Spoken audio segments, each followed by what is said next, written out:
धन्यवाद प्रदीप जी मुझे बुलाने के लिए। और जहाँ तक आपने ये पूछा कि हम कैसे हैं, मैं कैसी हूँ, मेरा परिवार कैसा है और मेरे पिता कैसे हैं, तो आप समझ ही सकते हैं 2 साल पहले जो घटना घटित हुई उससे हमारी जिंदगी तबाह हो गई, टू से द लीस्ट। वो जो अपसाइड डाउन जिंदगी है वो कभी वापस से सही नहीं होगी। लेकिन सुशांत के जस्टिस के लिए, सुशांत के न्याय के लिए जो मुहिम चल रही है उसमें मैं इतना ही बोलना चाहूंगी कि ये रुकेगी नहीं और जब तक मैं जिंदा हूं मैं रुकने नहीं दूंगी। आपके साथ में प्रियंका जी, पूरा देश इसको रुकने नहीं देगा। पर 2 साल का समय हो चुका है प्रियंका जी, एग्जैक्टली अगर मैं कहूं तो 760 डेज हो चुके हैं, 760 दिन हो चुके हैं। इन 760 दिनों में आपको इस बात का दर्द होता है कि न्याय की जो मुहिम है वो आगे तो बढ़ रही है पर इतनी आगे नहीं बढ़ रही जितनी बढ़ना चाहिए। आज आपके साथ पूरा देश है नहीं, पर आपको लगता है कि 760 दिनों में इतनी बार आप एजेंसीज को कहती हैं, इतनी बार जस्टिस की मुहिम आगे बढ़ाई, इतनी बार सीबीआई से पूछा कि क्या हो रहा है, कि आपको दर्द होता है कि अभी भी न्याय का जो व्हील है वो इतना नहीं मूव कर पाया जितना मूव करना चाहिए था? पहले तो कुछ चीजें साफ कर देना बहुत जरूरी है।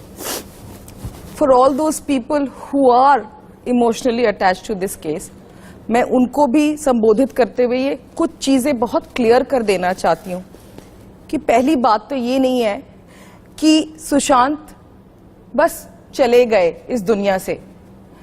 ये एक बहुत ही बड़ी साजिश का नतीजा है और आप भी समझ सकते हैं और दुनिया भी समझ रही है कि ये क्या मैं बोल रही हूँ। और जब मैं साजिश बोल रही हूँ, कॉन्स्पिरेसी, तो मैं ये भी बता रही हूँ कि साजिश किसने किया। ये एक नेक्सस के तहत हुआ है जिसको आज हम बोलते हैं कबाल। और नेक्सस क्या होता है हम बचपन में पढ़ते थे और मैं बहुत ही जागरूक हूँ इस सब चीजों से, तो मुझे याद है बिजनेसमैन जो काम करते हैं, ये जिनके पास पैसे होते हैं, और क्रिमिनलाइजेशन मतलब जो क्रिमिनल्स हैं, और पॉलिटिक्स जो पॉलिटिशियन है, उनका नेक्सस, ये मैं पढ़ती थी। और आज मैंने अपने भाई के संदर्भ में ये चीज देखी है कि ये नेक्सस कैसे काम करता है। और जब मैं बिजनेसमैन बोल रही हूं, मैं बोल रही हूं सबसे बड़ा बिजनेस जो इस पूरे देश का है वो है बॉलीवुड, जहां पे कभी रिसेशन नहीं होता है। और हमने देखा है कि सुशांत के बाद शायद उनको पता चला रिसेशन क्या होता है। तो मैं वो बात कर रही हूं।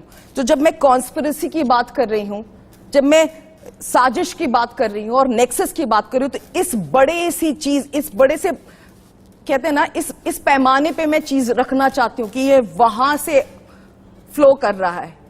कब आपको लगा कि ये नेक्सस है?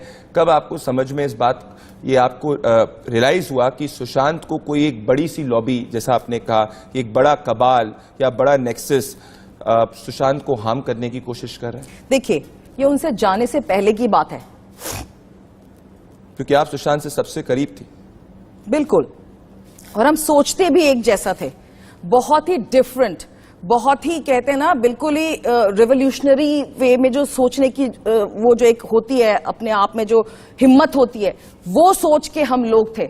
हम वहां से पले बड़े हुए हैं जहां पे हम भगत सिंह को और महात्मा गांधी दोनों ही जज्बात को समझ पाते थे कि एक स्पिरिचुअल वे में जो महात्मा गांधी ने चीजों को फॉलो किया था जब when the independence movement was on, और एक भगत सिंह का जो जज्बा था, वो भी हम वो सब चीज सीख के बड़े हुए थे। तो सुशांत भी उसी इल्क के थे। He belong to the same group, we belong to the same group. So when Sushant made name for himself and became successful, जब वो इतने सफल हुए, तो देखिए जहां भी जिनका भी वर्चस्व चलता है, तो वो चाहते हैं कि वो जो स्टेटस को हो ना, वो हाथ से नहीं जाए। तो अगर हम बॉलीवुड की बात कर रहे हैं ना, तो जिनका भी वर्चस्व चल रहा है, वो अपने हाथ से जो वो कहते हैं ना कंट्रोल, खोना नहीं चाहते हैं। तो वो क्या करते हैं कि कोई भी अगर उनके बिना जाने कोई सक्सेसफुल हो गया है तो उसको अपने अंदर कैसे करे, पैट्रोनाइज कैसे, I will use the word patronise, तो उसको पैट्रोनाइज कैसे करें। और आप आज भी देख लीजिए जो भी कुछ कर रहे हैं, जो बाहर से आए हैं वो पैट्रोनाइज होते हैं, किसी ना किसी ग्रुप के पार्ट होते हैं। तो सुशांत को भी ग्रुप का पार्ट करने की कोशिश की गई। पहले जब उनको सफलता मिली और जब वो सब कुछ छोड़ के वो एक ऐसे इंसान थे, सुशांत के लिए मैं ये हमेशा बोलूंगी कि एक मिडिल क्लास फैमिली का ये है ही नहीं, you know, it doesn't come naturally कि आपके पास जो आपको मिल रहा है ना वो छोड़ के आगे बढ़ के देखो। तो आपने पढ़ाई लिखाई कर ली, आप एक बहुत सक्सेसफुल एग्जामिनेशन को पास करके एक you know you have a brighter future, you leave it in between just because you want to follow your dreams, you want to see more of life, you want to explore